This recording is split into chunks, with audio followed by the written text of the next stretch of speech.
Hello, everyone at home. We're getting ready to go live here in a bit. Well, you're going to see that it is a live stream right in a minute, but our programming hasn't started just yet. We're just letting people gather. So if you see this and there's silence, it's not because the microphones are not working. It's just us getting ready.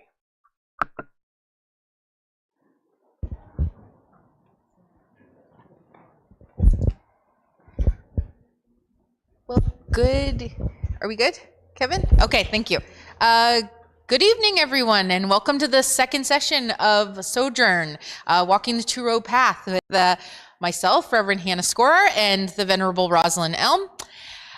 For those of you who were not with us last week, I'm just going to, or last month, shoot, I keep saying that, last month. Those of you who were not with us last month, just one housekeeping item, which is that this microphone does not actually amplify this room for you. It's for the people who are watching online. So if you make a comment or ask a question, which I very much hope you do, I am going to put this microphone in your face. And it's not going to actually help everybody in the room hear you. So you're still going to have to speak up, but it will allow the people who are watching us online to hear what we're saying in the room. And we would like them to be also able to hear and participate. Okay, so if you ask a question or mention a comment, and I would love it if you would, this is a disclaimer that you are more than welcome to put your hand up and interrupt Roz and I at any time. Please just note that I'm going to hand you the microphone. Okay, thank you. So because I know we have a few new faces from last month, I got it this time, from last month, we just wanted to start with a very brief recap of what we talked about last time, mainly because each of these sessions are going to be building on top of each other.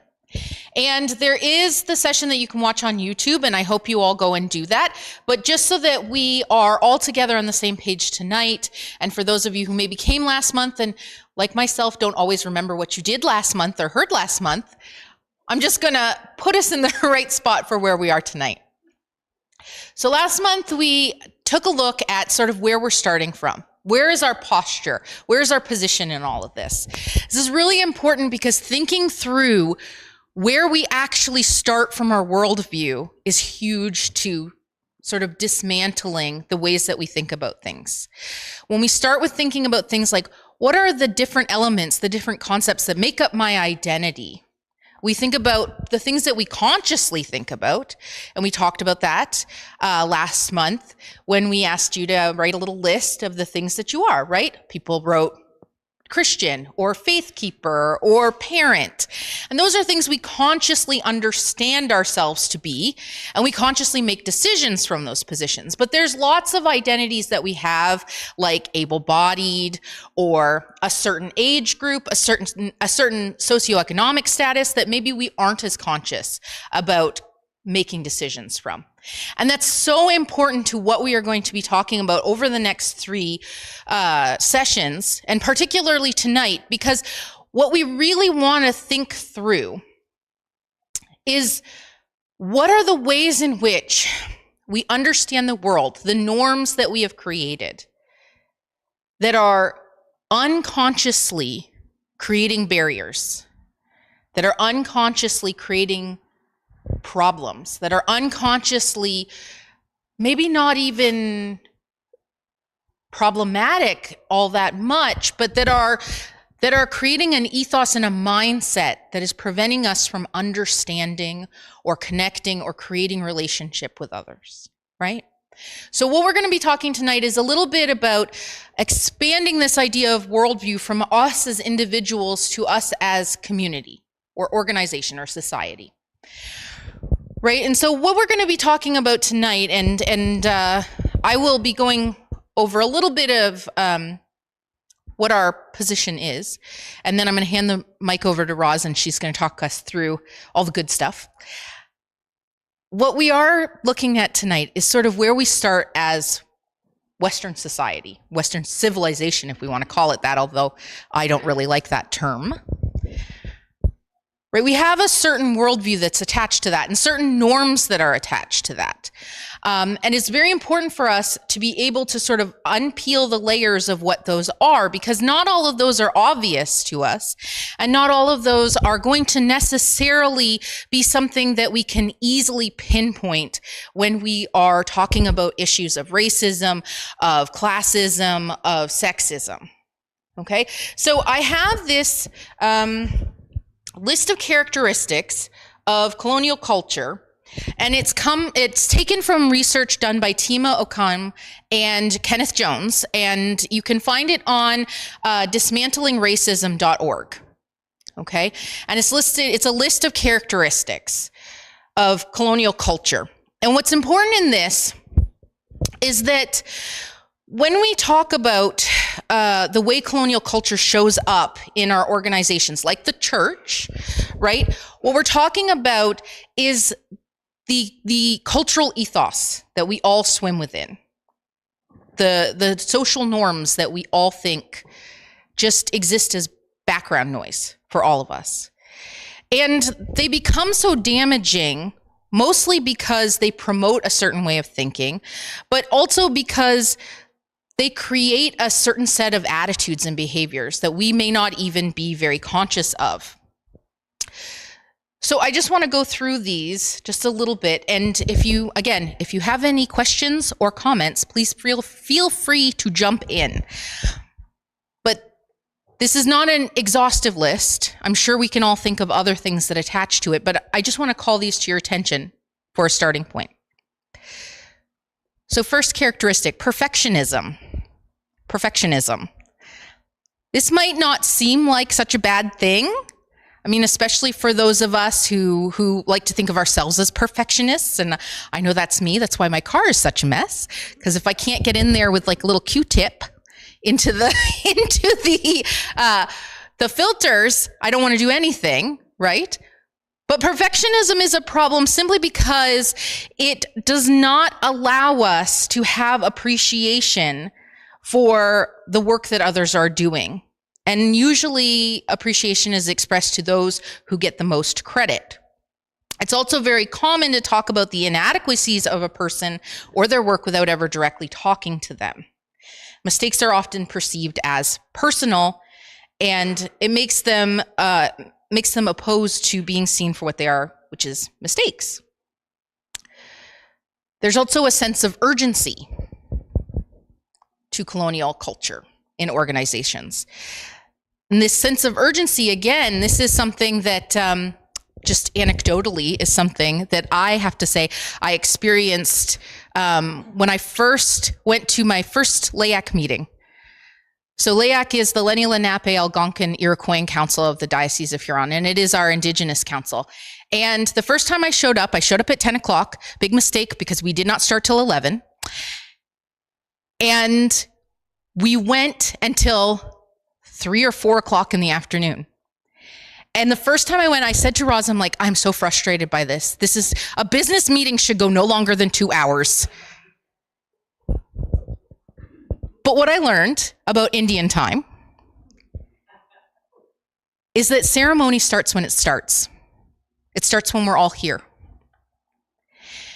And what's important about being together and taking the time to take an hour lunch in the middle of a business meeting, and to start off our business meeting with a Bible study, and not just, 5 minutes of prayer, but a full Bible study where we each get to discuss the Bible passage that was specifically chosen to set us in the right frame of mind. It is a different way to approach working together. It creates a different sense of how we're going to do business. It is slow. It is, yes, it is slow. And for those of you who are like me, where you don't necessarily like slow, it takes some getting used to, right? Mm-hmm. But the point of a sense of urgency is that when we feel that sense of urgency that this business has to get done, we need to make this decision now, it is very easy for us to decide that voices that are less important to us maybe don't get heard. It's very easy for us to say, We need to make decisions without all the stakeholders present. Maybe we don't need to do as much research into this issue as would warrant, right? And it allows us to sacrifice potential allies for a quick decision, right? The next one is defensiveness. So a lot of organizational structure in colonialism is set up around protecting power. And defensiveness is a big part of that because criticism of power is viewed as threatening or inappropriate, right? And so when people get new or challenging ideas, we respond with no, right? I don't know if you've ever met somebody who does this, where when you ask them, can we try something new? And they say, no. That's the first thing that comes out of their mouth. No, we can't do that. We've never done it that way. No, that's not going to work, right? It seems like such a simple thing. It seems like such a simple thing to just be able to say, well, maybe they're right. Maybe no, it's not going to work. But the problem with immediately saying no is that we shut off all conversation about it, right? If I say, no, we can't do that, then you give up. If I say, yes, and I'm concerned about this issue, Peter, right? That lets us talk about what my problem with what you're saying is, right? So defensiveness actually protects power in a lot of ways. Saying no immediately protects power in a lot of ways. Quantity over quality. This one we probably all know, right? It's better to get 100 people into a Bible study than 3 people into a Bible study. It's better to get 100 people at the dinner than 5 people at the dinner. I think that one can go for itself. We all understand what that one looks like. Worship of the written word. Somebody's got a thought on that. This is the idea that facts are not facts unless they are written down by a historian, right? Things are not accurate unless they have been accurately documented by a person that we have said is an accurate representative or scribe of this situation. But what that doesn't allow for is personal story. Doesn't allow for oral history. It doesn't allow for us to really get into the voices that are often not recorded, right? Absolutely. Take it away. Does everybody know who John Franklin is? Oh, look at all the hands go up. The Franklin expedition into the Arctic trying to find the Northwest Passage. We wouldn't have found those 2 ships if it hadn't have been for oral history. Absolutely. And if you need any more evidence, there's also a lot of paleontologists and archaeologists that are actually now looking into the oral histories of the Maori people because they have oral history of megafauna, which they always thought, oh, those stupid savages that don't know anything, right? They're imagining these giant animals. It's just imagination. But it actually turns out that their oral history and their collective memory goes back far enough that they can remember megafauna in the beginning of human history when we kind of had that little period of time when we were all together. So again, right? Thinking about the way in which our organization values written words over the collective wisdom of the people that we are working with. Only one right way. The belief that there's only one right way to do things, right? And once people are introduced to that right way, they will want to adopt it. How could the church have ever fallen into that trap? Right? I don't think I need to belabor this point. I think everybody understands where that one is coming from. Paternalism. And again, I think this is a pretty obvious one that we can all see. Decision making is best made by those in power because those without power obviously do not understand how to make decisions. a fear of open conflict. So this one's an interesting one, because this is about the fact that when we have an organization that is shaped by colonialism, we often, particularly if we are a democratic organization, like let's say the Anglican Church, and we have something like a synod, and we say we're going to have a conversation about an important issue, like, I don't know, same-sex marriage canon or female ordination. And we say the way that we do this is we have an open discussion.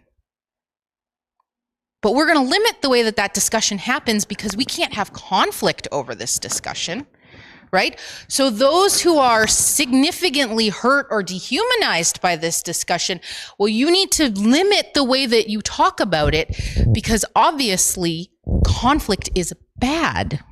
And conflict is going to disrupt our ability to have a logical debate with one another, right? These are all little ways in which we use the values that we have seen as the pinnacle of the way we are civilized together: logic, empiricism, objectivity, as tools of oppression. Individualism, and this one is the big one, because these systems are designed to make us feel like the most important person is the individual. We do this all the time. How do we make change in the world? Well, you stop using plastic straws. Not we should stop the 7 companies that are destroying the earth. But you should stop using plastic straws and plastic bags, right? How do we make changes in the world? Well, you go make a friend who's an Indigenous person, because that is going to make the huge difference, right? Everybody can talk to Roz afterwards, get her phone number, take her out for dinner. I'm very friendly. Because obviously that's going to make up for residential schools, right? Individual change and individual action is seen as the pinnacle of what we can do. And what it actually ignores is the ways in which social change has always happened, has always been collective.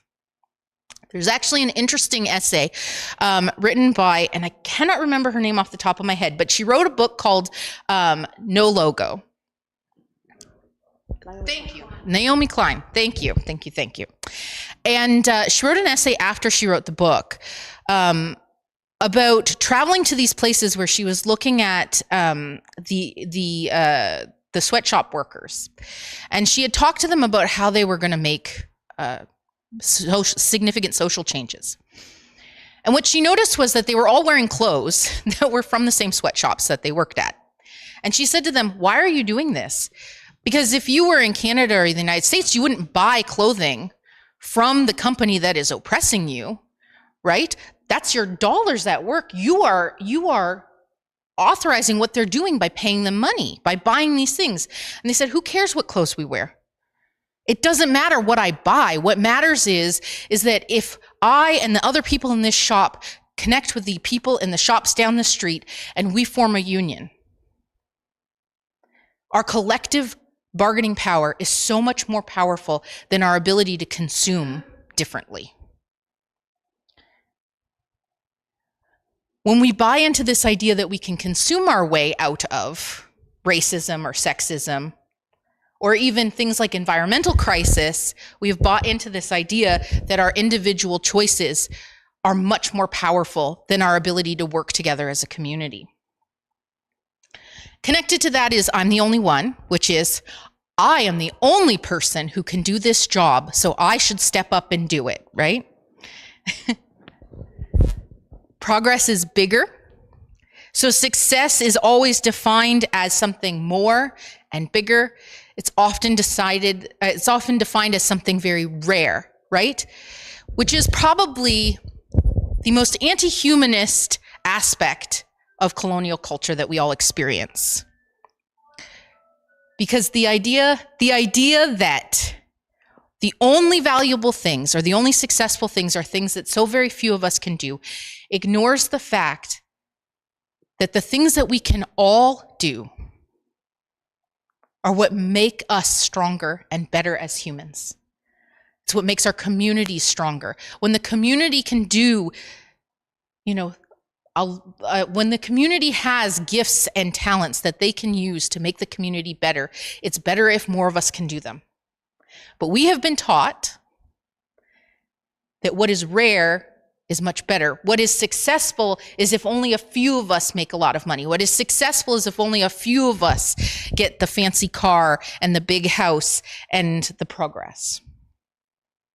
Objectivity, obviously that one is pretty self-evident. It's the fact that we all think that we can be neutral, or that we have some sort of neutral opinion in the world, as opposed to being highly subjective. The right to comfort. This is an interesting one, and it's probably one of the most difficult ones to overcome, because this is the idea that those with power have the right to emotional comfort. The right to emotional comfort. So, as a female priest, I'm going to use female ordination as an example. If I have a male parishioner, or it used to be this way, if I had a male parishioner who decided that, he did not want to take communion from me because I am not an authorized person to give said sacrament as a woman, he could make that decision. That is his comfort level. That is his conscience clause, right? We put that a lot in the church, the conscience clause. I have to be comfortable with the person giving me communion, so I have to make a decision about whether or not you are valid, right? But if you've made a decision as to my worthiness, to my value, my ability to be a priest, if you have made a decision on my call and you've discerned that I have this vocation, what is your right to comfort if you come to my church? Right? This is the thing that we have to really struggle with. We do want our parishioners to be comfortable. We do want the people that we are engaging with to be comfortable. But does their comfort supersede others' ability to hold a job, marry the person that they love, exist in the world, live into their cultural traditions? So I know that I just sped run. I don't know how to, sped. Okay, I sped, well, I was, okay. Speed running is a thing in video games. So I just sped you through all those characteristics quite fast. So I will send Kevin the link to the actual list so you can read through them, because they're much more thorough and they have a lot of anecdotal examples as well.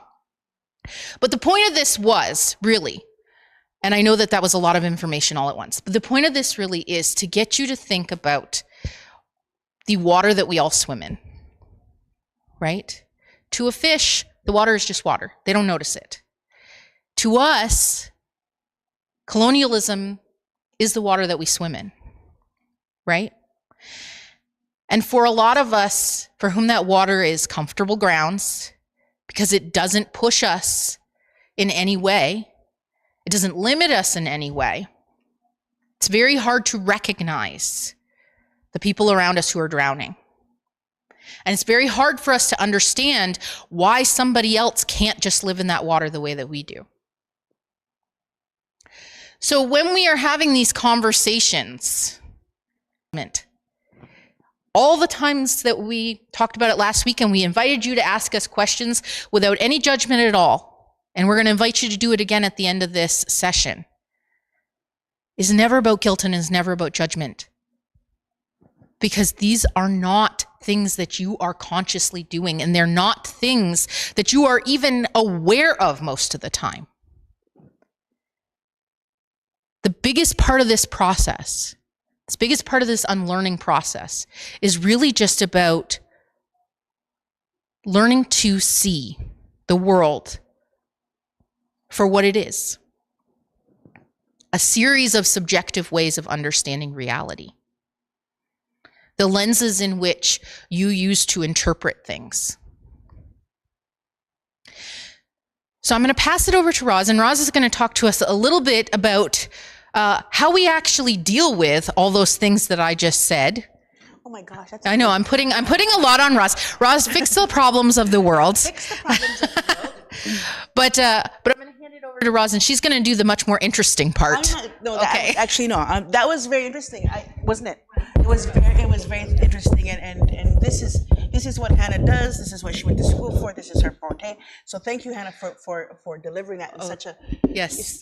For You're just lucky you just for speeding through. speding through. Yeah. Okay.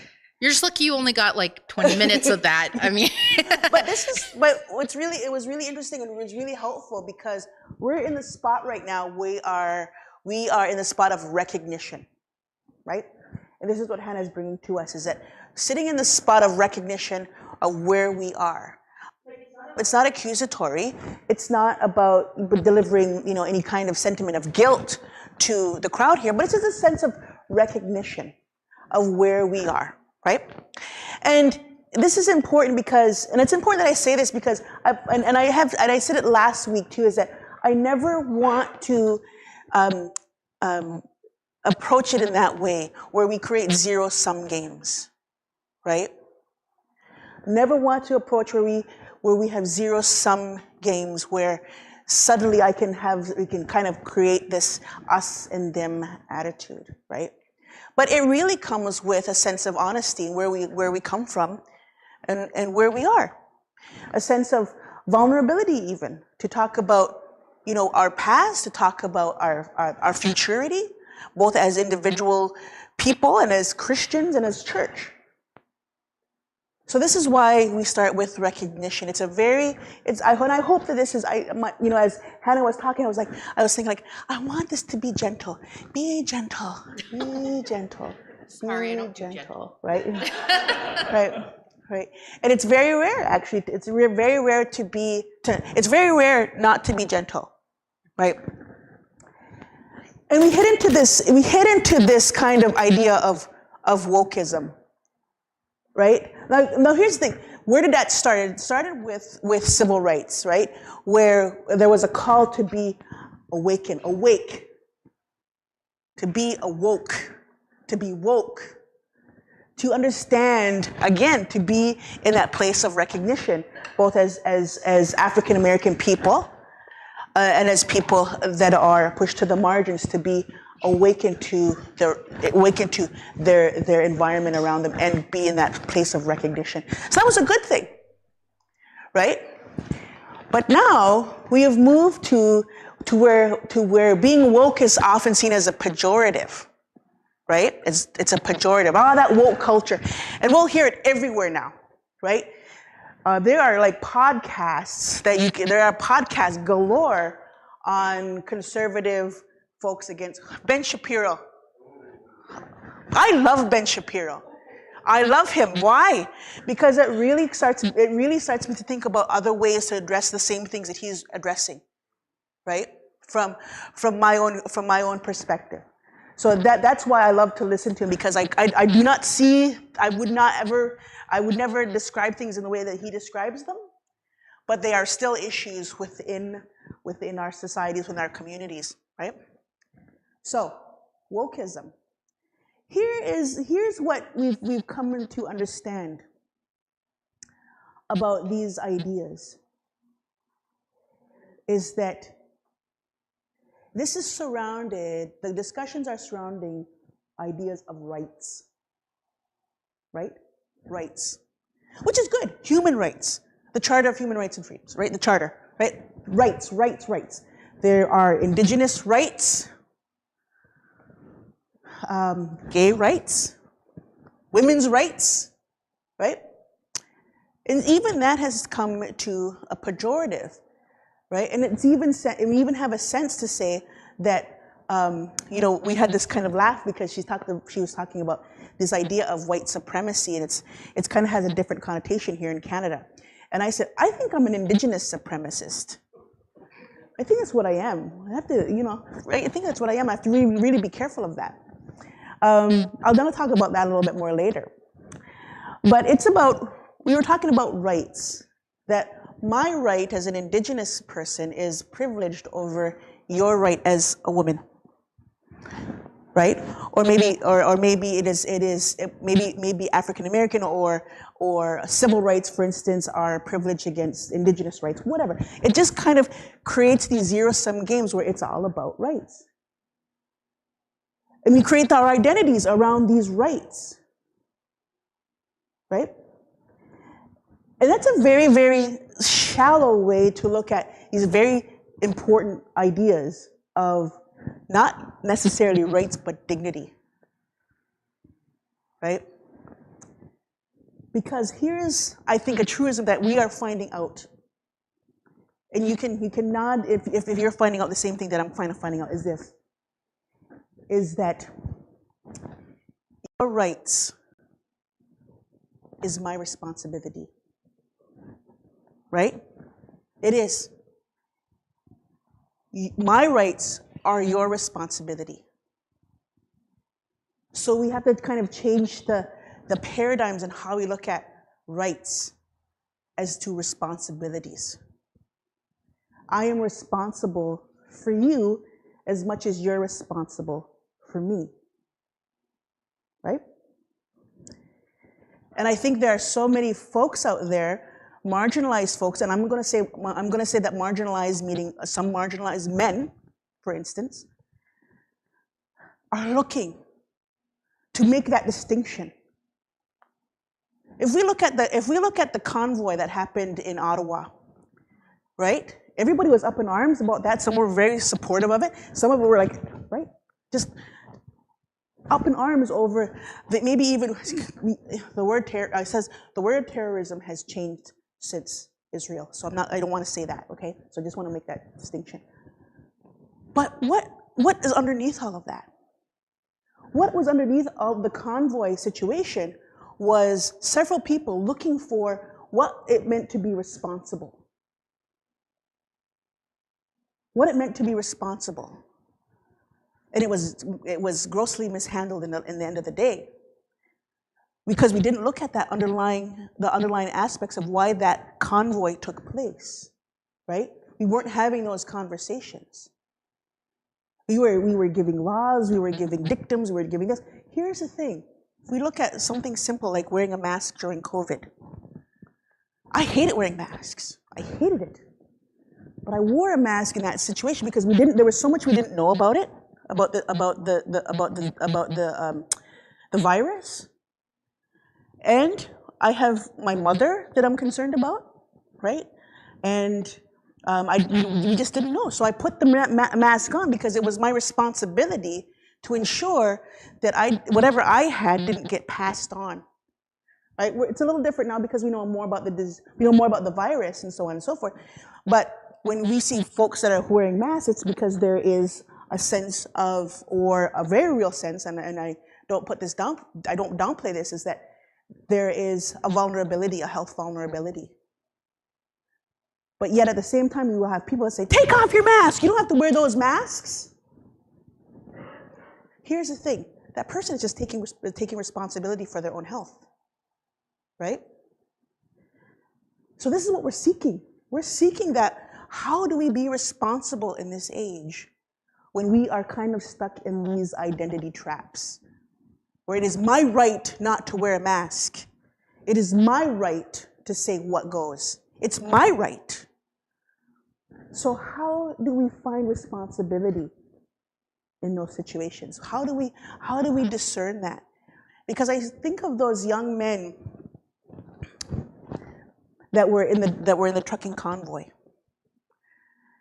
how they were looking to be responsible to their families, and how they were trying to do their jobs in this very difficult situation, and how they were looking to articulate their responsibility for themselves. I don't want to demonize that situation, but I will say we didn't have the conversations. We just sent in the police, right? The same thing would happen when we have certain protests, Oka, for instance. What did we do? We sent in the army, right? What happened in the insurrection on January 6th was, and this whole Trump idea is not about Trump himself, because we all know that he's a buffoon, right? He's a clown, right? Yes.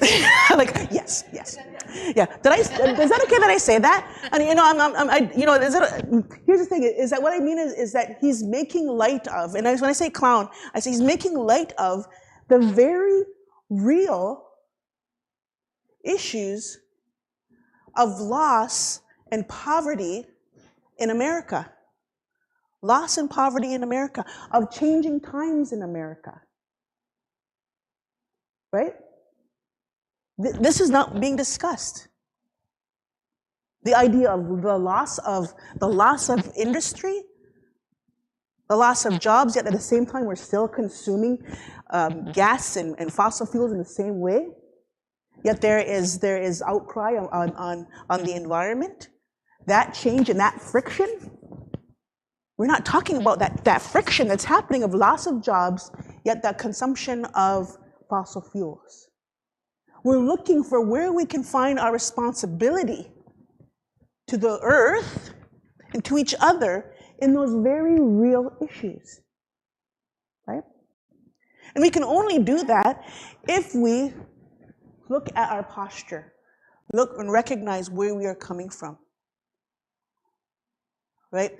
Because you're right. I mean, here's the thing: is that it's not just ending by just using paper straws, right?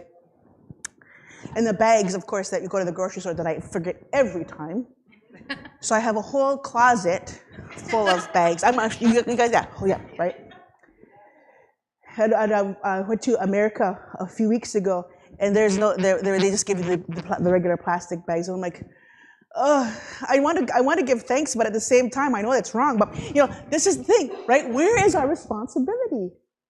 Where is our responsibility, right? So it's good to kind of really dig down deep into looking to where that is. That's all this is. This is where we are, right? So we are in this right now in this session. We're going to talk about responsibility and relationship. Responsibility and relationship. We talked about recognition. Now we're building with responsibility and relationship. We're going to bring it down, and I want to read for you. Did you all bring your Bibles, by the way? No? That's okay, because I did.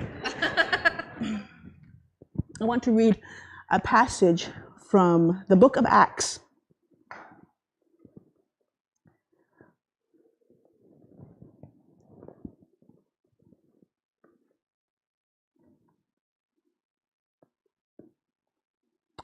For the promise is to you and to your children, and to all that are far off, everyone whom the Lord our God calls to him. And he testified with many other words and exhorted them, saying, Save yourselves from this crooked generation. So those who received his word were baptized. And there were added that day about 3,000 souls. And they devoted themselves to the apostles' teaching and the fellowship, to the breaking of bread and prayers. And fear came upon them with every soul. And many wonders and signs were done through the apostles. And all who believed were together, and had all things in common. And they sold their possessions and goods and distributed them all as they had need. And day by day they were attending together, breaking bread. They partook of food with glad and generous hearts, praising God and having favor with all of the people. And the Lord added their number day by day, those who were being saved. That is a two-row way of living. That is a two-row way of living. That is taking responsibility for each other, feeding each other, uplifting each other, recognizing the gifts of each other, recognizing the value of each other, regardless of age and ability. This is a two-row way of living, that we all have something to contribute. Gosh, it seems like such a utopic way of living, isn't it? To live that way. And it doesn't happen overnight, does it? Happens over a lifetime. But this is what places like this church is for. This is what gatherings like this is for. You are already two-row people. You are already Acts 2 people. And day by day, you're growing. Day by day, your faith is growing. Day by day, you're recognizing your place in the world. Day by day, you're recognizing the issues of the world. You're understanding them a little bit better. Please don't watch CNN for 24 hours. I don't recommend that. Do not watch Fox News at all. I shouldn't be doing that. I shouldn't be saying stuff like that. But I'm letting my heart show. I'm letting my heart show. But this is really important for us as we go forward, because the two-row way of living and the Acts 2 way of living is not about Indigenous people and non-Indigenous people. This happens all over in our communities. A couple weeks ago, we attended clergy conference, and one of the places that I sat in clergy conference was in the deacons' workshop, I guess. It was a workshop. And I realized that I know all these deacons, not necessarily by name, I know them by what they do. Right? Whether it's prison ministry, whether it's legal ministry, whether it's food and food security ministry, whether it's liturgical ministry. Because they're bringing all of that knowledge and all of those gifts and all of their value back to the church. So you can take part in this too. Right? And so the church, the people of the church, go out with them to do that ministry. It is social service. Social service. It is taking part, being the hands and feet of God, of Jesus, and going out into the world and doing those 100,000 little things that we do to make society better. Right? It takes 100. This is where this is important.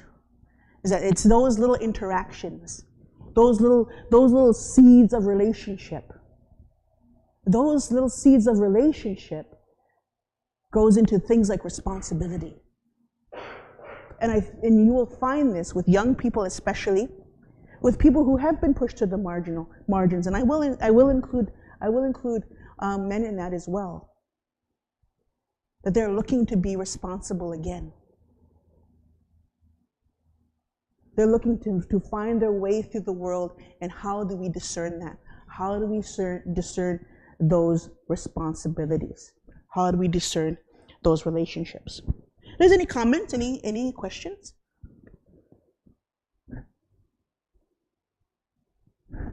No, not at all. Hannah, nothing. Okay. Okay.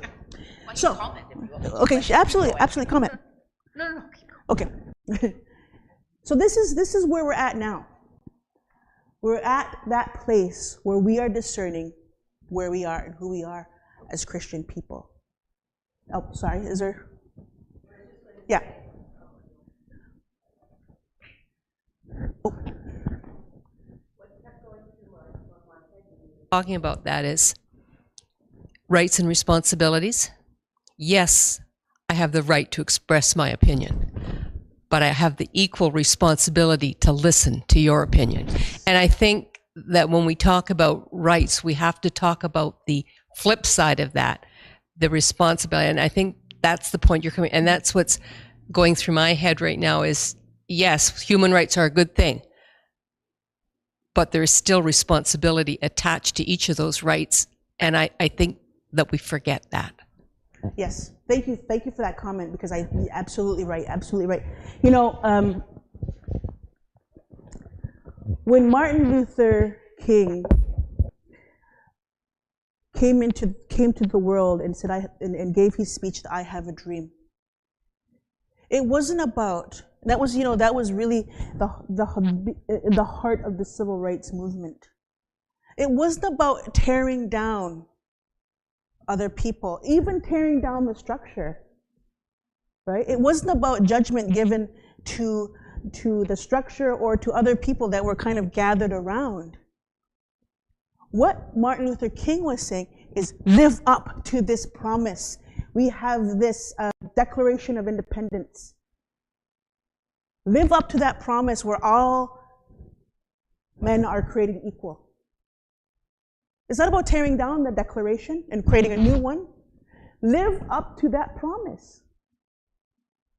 That's all it was. And so this is what we're trying to articulate, is how do we live up to that promise? How do we live up to that promise? And so when we go back to the scripture, and we're talking about the things that are written in scripture, well, here's the thing. This is a promise that we have to live up to. This idea of Jesus' ministry, of Jesus, what was the biggest thing of Jesus' ministry? What did he do? He loved us. What was his ministry about? Right. His ministry was about healing. Healing. And bringing those people in. Letting them know that they are loved and they have value. So when he's delivering this ministry, and he's healing folks, right? He's healing the blind man, right? And one of my favorites is when he says to the man who is lame, and he says, pick up your mat and walk, for you are healed. My gosh, how many of us need to hear that right now? And this is where we're at. This is why you should come to church on Sunday, by the way, because this is good stuff. This is food. This is food right in here. This is gold in here, because it tells us who we are, good and bad, but it also gives us a dream. It gives us a dream. I'm so glad this is floppy. It gives us a dream to live into. It gives us a promise to uphold. We have to uphold these promises. We have to uphold that inaugurated kingdom that Jesus came to create, that household of God, where we loved, where we cared for each other, we brought the marginalized in. This is not about just Indigenous people. Rosalind Elm as an Indigenous person, and you as non-Indigenous people. It's not about that. It's about how does this permeate through all of our lives. Now, of course, we're going to talk about Indigenous people, of course, because this is why we're here. But it's important for us to walk with each other in these difficult times, and in these times of learning to articulate and understand. Okay? So I don't know what time are we at?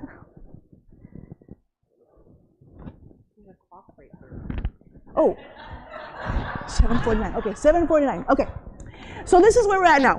So again, relationship and responsibility. Now, when we come back next month, we will be talking again. We will begin again with relationship and responsibility, and then we will talk about reconciliation.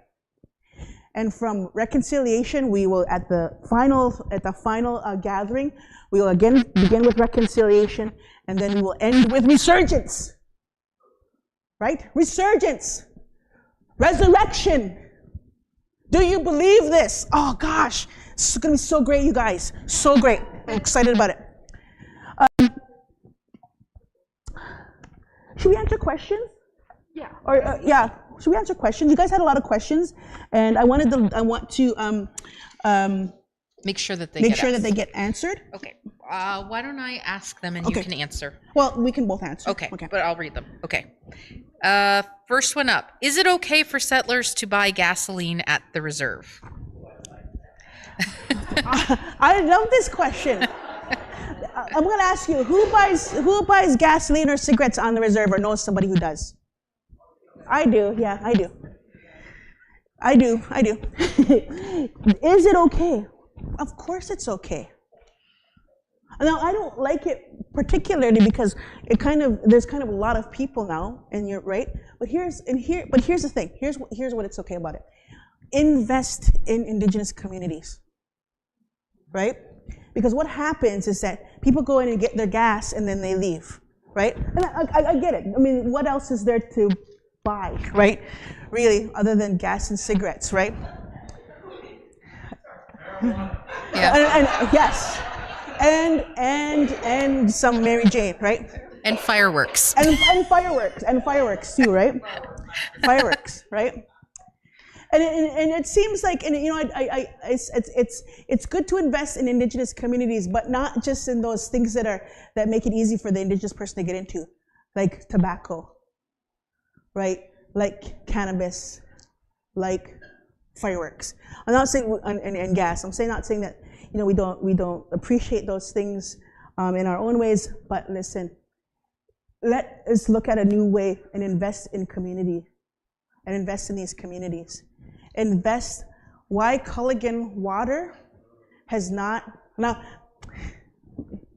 It's not. It's. I don't want to draw any blame here, but Culligan. We could really use a Culligan. Does anybody here know a Culligan franchiser? If you do know, we would love to have a conversation about bringing in the water tanks and the water apparatus, right? Because right now we are spending $24,000 a week to bring in single service or single use plastic bottles of water to each house, right?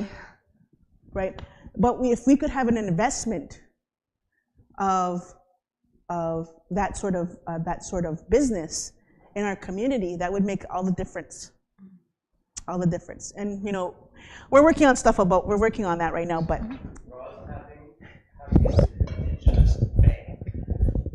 would be very helpful. From a business perspective, having some kind of indigenous partnership with a banking institution that would allow indigenous entrepreneurs to be able to borrow money, to be able to enter into businesses, because the Indian Act doesn't allow you to do that. Right. And that was, and we've had in our community, we had the Bank of Montreal in our community. We also have First Nations Bank, which is in Wapule Island, and Bank of Montreal has an indigenous arm, and RBC and RBC and Six Nations. Six Nations, right? And the First Nations Bank was broke off from Canada Trust, right? So there are banks out there, yeah, but we certainly need to have that investment. And what we do need is not just to put a bank in the community, and I think you're getting at this, is that we also need the people to come in. We also need the business to come in. We also need people like Ellis Don. We need Sifton Properties. We need to develop our lands for either farming or any kind of business or social entrepreneurship like that, right? So this is what we need to do. It's not about charity. It's about how do we work together to have affordable housing and create business opportunities for our people, right? So is it okay for settlers to buy gasoline on the reserve? Yes, it is. But think of, taking it a little bit broader. It's good to invest in indigenous communities, right? It's good to invest in indigenous communities and invest in our people as you invest in your people, because we build a stronger Canada when we're all, having that $5,000 above the poverty level, as it's been shown, right? Anything to add? Hannah Banana? Yeah. Not that I'm a member, but I think if you're going to start talking banking institutions, you should maybe consider credit unions. I understand that's more of a cooperative model. Mm-hmm.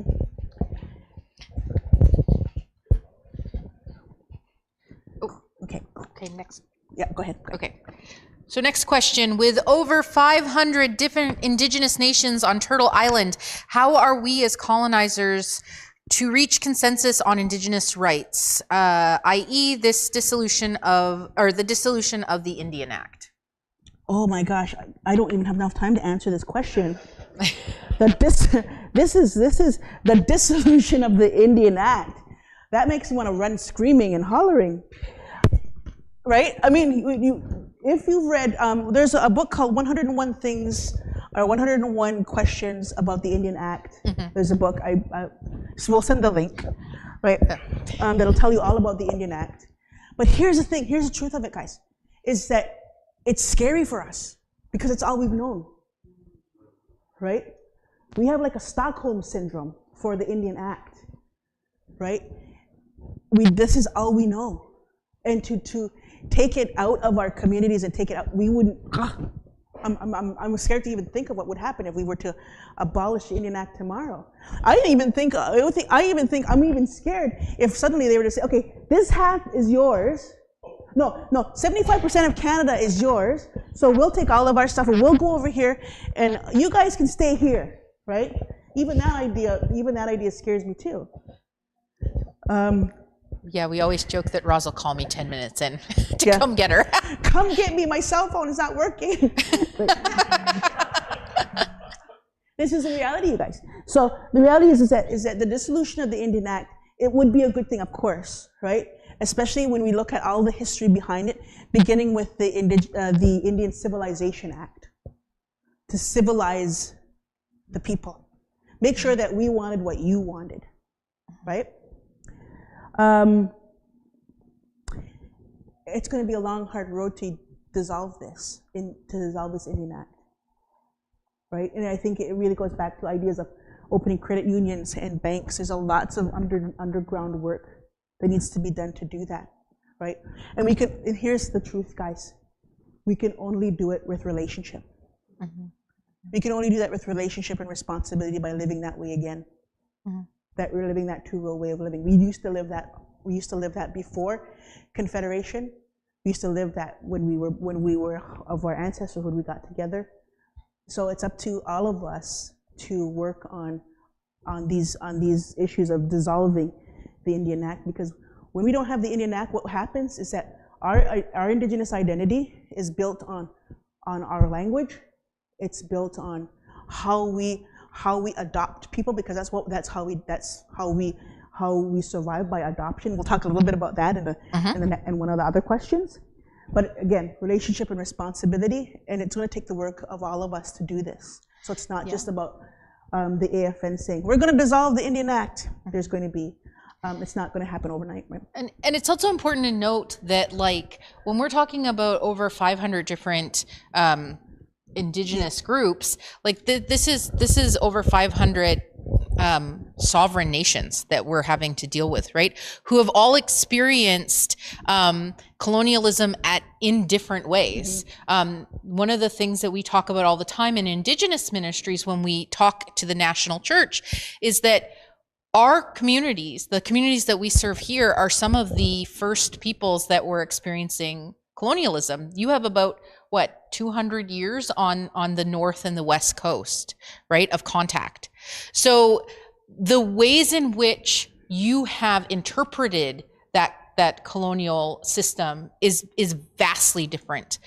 And much like everybody else, when we talk about the waters that we swim in being colonialism, I mean, that's all of us. That's not just, I'm not just saying that's you. That's all of us. All of us have it inside of us. All of us have adopted this as a way of being.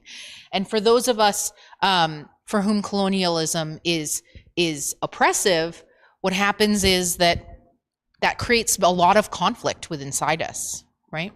So you're going to see a lot of that come out as we travel this road together. And it's important for us to all acknowledge that we are going to have growing pains, and it is going to take a long time. Quell that sense of urgency, because this is going to take a long time. Are you going to read that one? There's a lot here. So there's a lot here. So we'll save this save this one to the last, because I think that's okay. Kind of cool. Okay. They're all cool. They're all cool. Okay.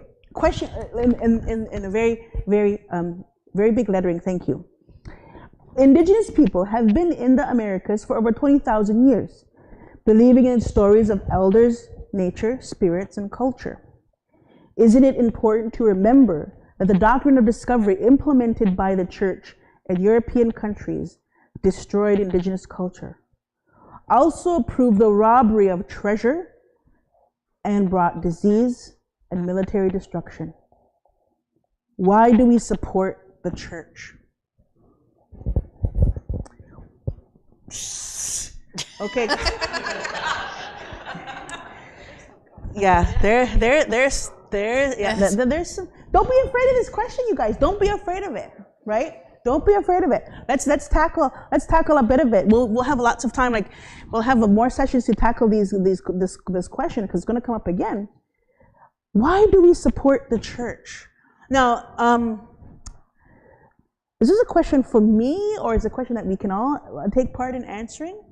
I guess should I say something, or should we say something in terms of answering this question? I guess because I think it's a question that is that we can talk about from our perspective, but there's also how you might feel about that. Yes. Well, I just wondered, the writer, whoever wrote that, what is their definition of the church? It may be quite different. Yeah, you're right. I don't see it as organized religion. Right. So here's the thing. Why do we support the church? So the question here, Rick, is this your question or is this Sherry Smith's question? Okay. So what do you mean by the church?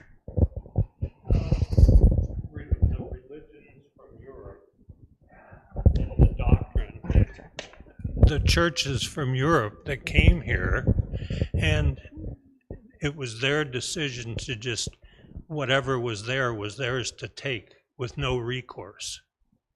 And that bothers me. Okay. And well, you read the rest of it. Okay. Okay, so he's talking about the religions, the Christian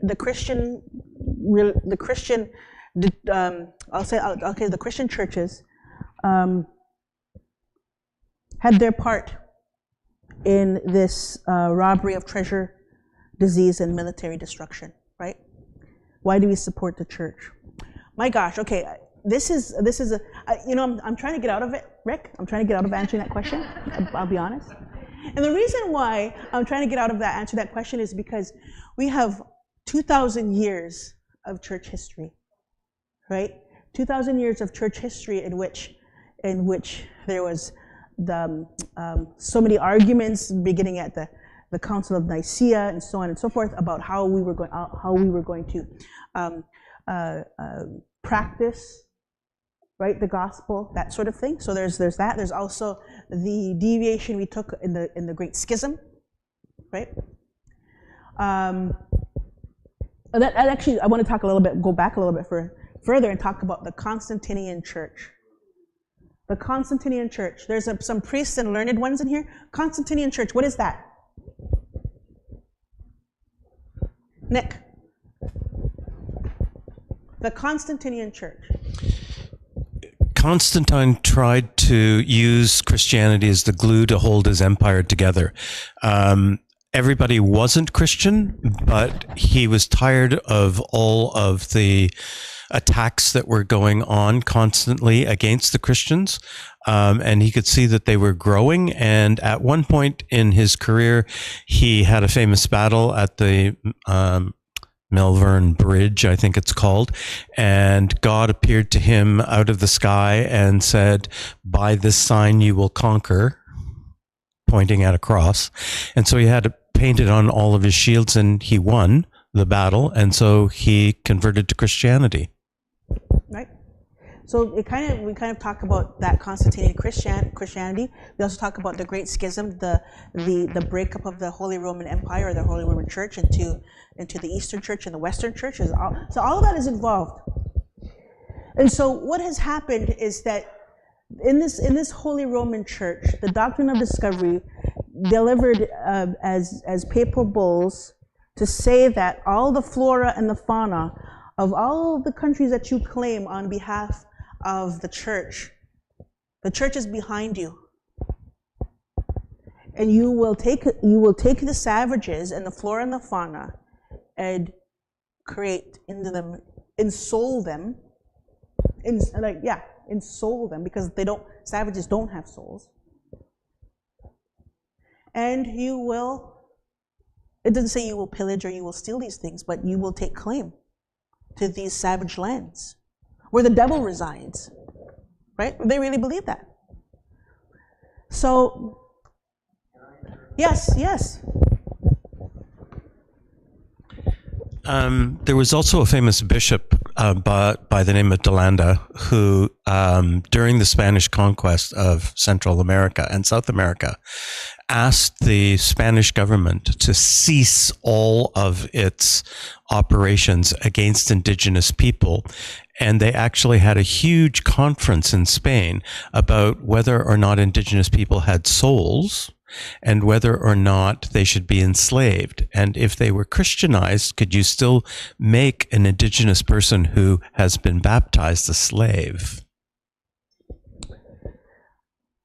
So Bartolome de las Casas as well, yeah, Bartolome de las Casas. So there we have it, right? There's these discussions around those theological discussions about ensoulment and enslavement, right? So all of that plays a part in here. So what I'm saying here is that, and I'm going to ask anyone here, or I'm going to say to anyone here that wants to make a comment, so I don't have to answer this question directly. It's a very complicated question. But I will say this, and I want to say something that is grand, but I'm not. But it's not really grand. We believe in giving thanks to all of creation, to God for creation. That's what we believe in, and all of our communities and all of our nations across the country, our 500 nations across the country, believe in Thanksgiving. Thanksgiving for creation. Thanksgiving for the abundance of creation, right? And in many of our indigenous nations, there are prophets and folks that talk about Inktomi, right? There is Nanabush, there is Glooskap, there is the Peacemaker. I could go on and on about these spirits and these divine human creatures. I'll say creatures, I won't say men, I'll say creatures that have come to our places to teach us, right? To teach us about giving thanks, to bring us back to the things that we have lost. So right. And so this colors a lot of our feeling towards the church. One of the reasons why it was so easy and I'll kind of drill this down to our people, the Mohawk people and the Oneida people, is that when we witness the ritual and the Thanksgiving that was happening within the Anglican Church, and it was Church of England, I guess it would be, how we were experiencing it, that act of doing the ritual of giving thanks spoke to us, right? There is a wonderful article by Elizabeth Elborn that talks about how that idea of ritual kind of bounded us together because we both that could take us further, right? This idea of giving thanks, because the Great Thanksgiving is about giving thanks for everything that God has done in the world, right? Remembering what God has done in the world, and of course the Holy Spirit to come to us again. So I can say, I will say that there is no great fancy shiny silver answer to this. But I think if you go to each individual community, each individual Christian, and they might have a different answer, but really, when we come together, it is about Thanksgiving. It is about coming together in a very significant way. Oh, yes. So the question that was asked was about why do we support the church? And what struck me is, for me, is because it's part of the water I've been swimming in. And so I've grown up in the church, and I didn't know all of these things. I was not taught this history about the church, but it is part of the water that I've been swimming in all my life. So that's why I've been supporting it. Thank you so much. Thank you so much for that as well. And yes, okay. I read a very good book that helps to answer this question. Brian McLaren wrote a book called Do I Stay Christian? And in the first part of the book, he gives you all the reasons you would answer no. And in the second part, he gives you all the reasons you'd answer yes. And in the third part, he tells you how you're going to do whichever answer you pick. And I found it to be very balanced. Thank you. Okay, so there's books that you can read, okay, that will kind of guide you. But I won't shake my Bible again, because I think that's also a good book in which to read. But, yeah, so there are resources out there to kind of guide you through yourselves. And ourselves, but I talk about for myself as an Indigenous person, as an Indigenous priest, because here's this: why does the church still hold? I don't know. Why does the church still hold treasure? Treasure, as in relic and as in the treasure that was taken back, that the church still holds. You're going to have to ask the Vatican, right? Because I'm still looking for my cut for but yeah, this is the question of repatriation, right? Repatriation of sacred articles, sacred and funerary articles, and so on and so forth. And they still hold those treasures, and not many people are allowed into the Vatican Library, right? To look at, right? Not many people are allowed in that. So that's a question to take up with our Catholic brothers and sisters, right? Why do Indigenous people need to believe in religion? We don't believe in religion. Right? And I don't think anybody else here does either, right? I shouldn't say that. Maybe you do. Religion is a fairly new concept, right? Religio, a very, very new concept. So it's like paganism is kind of something that's a pejorative too. Religion has become that pejorative idea as well. So why do Indigenous people need to believe in religion? So here's the thing: is that, again, it's about giving thanks, right? It's about giving thanks. And a little story about how we believe, yes, the Great Thanksgiving. When we did that, we do that in church a lot now, in the Indigenous version of, or the version of the Great Thanksgiving is included in a lot of our liturgies now, slowly, because it is about Thanksgiving. It is about Thanksgiving for the abundance that God has given us on creation. It is about the bringing of peace by the peacemaker. It is about the teachings of Nanabush. It is about the teachings of Glooskap. It is about the teachings of Jesus, right? This is what we believe. This is what we come to believe, right? And so it's not whether we need religion. It's about we need our spirituality. We need to be talking about, well, how does your view of the peacemaker, or of Nanabush, or of Sedna, how does that provide a lens in which you view Jesus, for instance? Because it does, right? But here's the thing, is that we're not talking about that. Well, I shouldn't say we're not talking about it, we're just coming into that idea of talking about it and doing the theology around that, the Christology that is colored by our lenses of our prophets and our sacred teachings from these individuals. So it's really about growing in our faith as much as it is for anyone else to grow in their faith, right? So I won't say we need religion, but we certainly need a spirituality, and we certainly need a guide, and we need to read those resources to help us make sense of Scripture, because it really does, right? So we're all doing that, right? We don't need religion necessarily, but we do need a spiritual grounding. We do need tenets to follow. So if that's religion, okay, yeah. Okay, so I think we're all making sense of that. We're all articulating that. So that's the answer I'll give.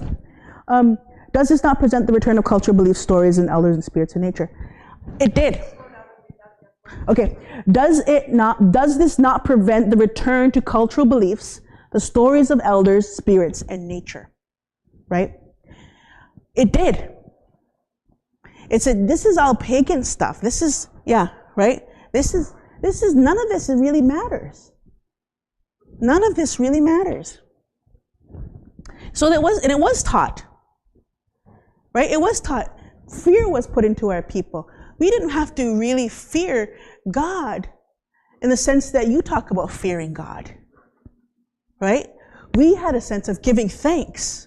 As long as we held up our side of the bargain, which was the blood in our veins and the air in our lungs, that was, as long as we had these things, and we had a responsibility back to Creator to give thanks. In one of our ceremonies, one of the 4 manners, the ceremony is called the Peach Stone Game. And this Peach Stone Game tells the story of how God, St Aidan, and the evil twin, right, had a game.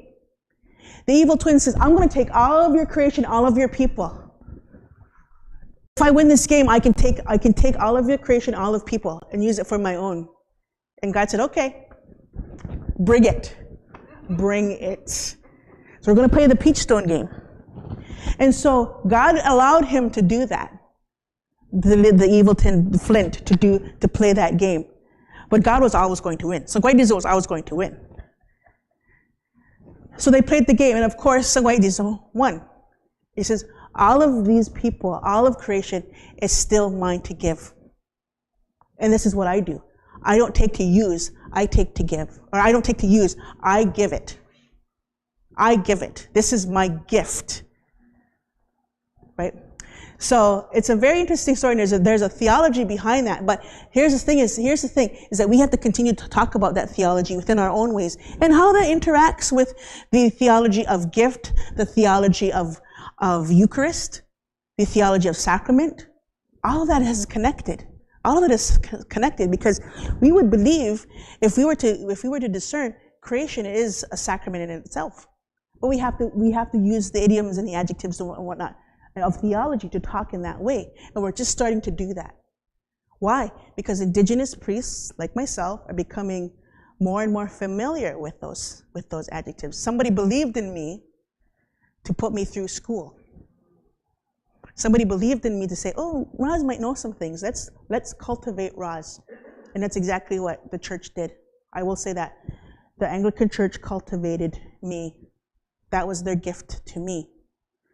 And funnily enough, my grandmother, who was in residential school, received credits for education. So that put me through school as well. Isn't that funny? But yes, it's true. Those are good questions. And Rick, thank you for those questions. And keep asking those questions. And we're going to still continue to struggle with them. And we're going to get answers from all of these other people too. So continue to ask those questions. Here we have a final question. Okay, final question. What are we to make of the CBC Fifth Estate program about Buffy St. Marie? I'm gonna get back to you. Okay. My dear friend Han. I'm gonna get Buffy St. Marie.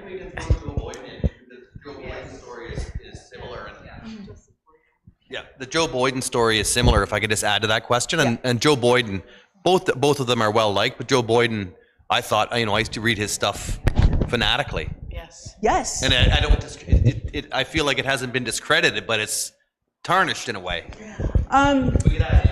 Yes. So I'm going to say a few things I'm going to say a few things, right? Yes. And then you can kind of end us out, because I know we've talked about this before. You have some good things to say about that. Okay. So, Buffy St. Marie, I remember watching her on Sesame Street, right? And Buffy St. Marie had had her husband, and she had a little boy named Cody, right? And they were doing in Sesame Street, this is how our people dance. They showed the rabbit dance, right? And I remember Buffy St. Marie as this little kid, and my grandmother sitting with me watching Buffy St. Marie, and we were just enthralled by these things, and it just spurred all kinds of discussion about, Buffy St. Marie talking about her indigeneity and her indigenous beliefs, and at a Sesame Street level. But and of course my journey, of course, has been always about Buffy St. Marie. And in many different ways. I've been listening to her songs. She's got amazing. Up Where We Belong, Everybody knows that song. It's ubiquitous. But there's also some very, very good, also a very good Bury My Heart at Wounded Knee was another good song. Love that song. The Indigo Girls did a cover. Anyway, she's a cultural icon. Buffy Sainte-Marie was adopted into a Massachusetts family, right? She also had, she knew that she belonged to some kind of indigenous background, but didn't really know where to go and where to start. She was adopted because of her many accomplishments in bringing indigenous issues, indigenous art, indigenous ways of being. She was loved by a lot of indigenous people, and she was adopted by many tribes, right? She didn't claim to say that this is how all indigenous people think, but she said this is the beauty of our culture. She was an artist. She was an artist, and her art was about drawing connections with people to indigenous ways of knowing and being. It wasn't about a political statement necessarily, but it of course, to draw attention to issues, yes, it did become political in some ways, in forms of passion. But Buffy Sainte-Marie became an icon in that way. Joseph Boyden, right? Same thing, just kind of came into the fore and had lots of great books, and became one of those people who brings out the issues of indigenous ways of knowing and being, and art, written word, and that sacred knowledge to the people. We have always, if we look at our traditional ways of knowing and being, our traditional ways, and I know this to be true with everything in my heart. Why? Because of my mother, who holds that title as one of the only hereditary clan mothers. One of the only hereditary clan mothers, and they don't run by hereditary that hereditary clan that as mother to mother, but she lives that way of a clan mother, and for her, adopting and taking in was very important to her. When Hannah came to our community, she adopted Hannah, right? As one of her own. She has adopted one of my dear one, and hope she's listening, Janiki up there, right? Adopted Janiki as one of her own, right? She adopts these folks into her family, feeds them, takes responsibility over them, teaches them, even scolds them, right? Sometimes we get scolded together, don't we? Yes, we do. So, and this is our traditional way of knowing and being, because that's what raises us. That's what gives us our sense of responsibility. That's what gives us our sense of relationship. So the adoption was was something that was so important to us. In fact, why did the Six Nations or the Haudenosaunee people grow so big? Because we adopted. And every time we adopted, well, more responsibilities were given. So as more responsibilities were given and the people grew, the communities grew, more clans had to be created with the responsibilities attached to them, right? So this is how we developed as a people, through adoption. So when I look at that traditional way of knowing and being in my own experience, I can adopt either one of you. Maybe that's what will happen at the end. Maybe I'll just adopt every one of you. And we will be that way together. Wouldn't that be a wonderful thing? Thought project is coming up. So when we hear about Joseph Boyden and Buffy Sainte-Marie, I'm of the opinion that if you are adopted into a community, if you are given responsibility by elders of that community, even if it's just a family, then you're one of us, right? I actually do not like blood quantum laws because it makes these biological markers our identity, right? Right? So I will say this, is that My mother, Olive Elm, Dr. Olive Elm, you know her, knows Mike, knows Nick, and there's a piece of her in you. That's how she will see it. There's a piece of her in you. So then if there's a piece of her in you, then there's a piece of you in her, right? So that's how I'm going to answer that question.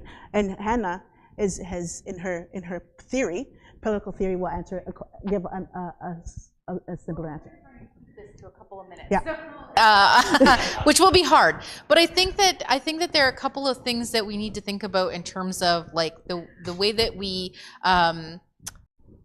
view media and media literacy in this, because a lot of this is around the idea of, I don't know if you've ever heard this term before, the pretendian, right? The pretend Indian. And while that is a hot button topic amongst Native people, because it is a serious issue about how do you delineate identity, you know, and especially from a group of people who have been disconnected from their own traditional culture and language. What do you do with people who are coming back later? How do you allow them to re-enter or allow them to connect even if you're saying you have to be born a certain way, you had to have been born on a reserve, you had to have had a family, you have to have learned a language, you have to have this and this and this and this and this, otherwise you can't participate. This is part of a wider problem. It's also a part of a problem around cultural appropriation versus cultural appreciation and representation in media, right? The Gray Owl is a perfect example about how we talk about representation of people. How do we understand, is some representation that maybe isn't necessarily super accurate and the best, a great way to open the door to more, right? I mean, I'm Asian and I really love Disney's Mulan, even though it's like kind of terrible representation for people. But it was the Disney princess that I identified with most because she looked like me, right? So there's 4 people. I do not like Pocahontas, by the way. Do not look like her at all.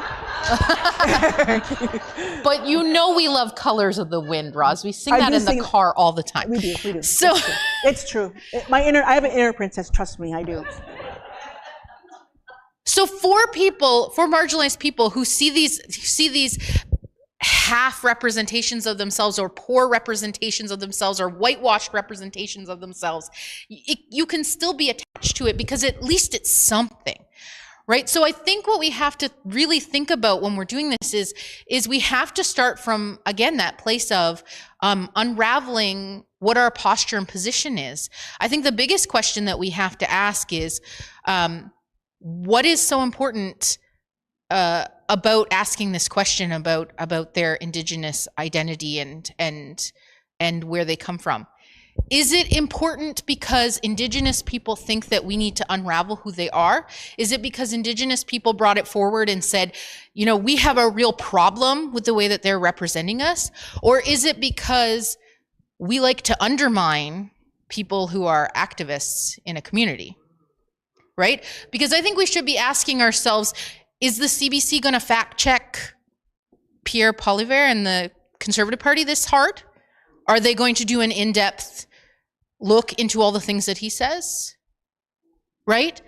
I mean, yes, we can say when people are lying, they should be held accountable. But I think we also need to recognize that sometimes people who are flawed individuals who may possibly be lying about a few things, being fact-checked can also be an instrument of power trying to exert itself over a group of people. And that's the complicated waters that we swim in, right? That's why doing this exercise about where our posture is, where our position is so important. Because when we watch things like that, we have to be able to ask ourselves, why are they asking these questions?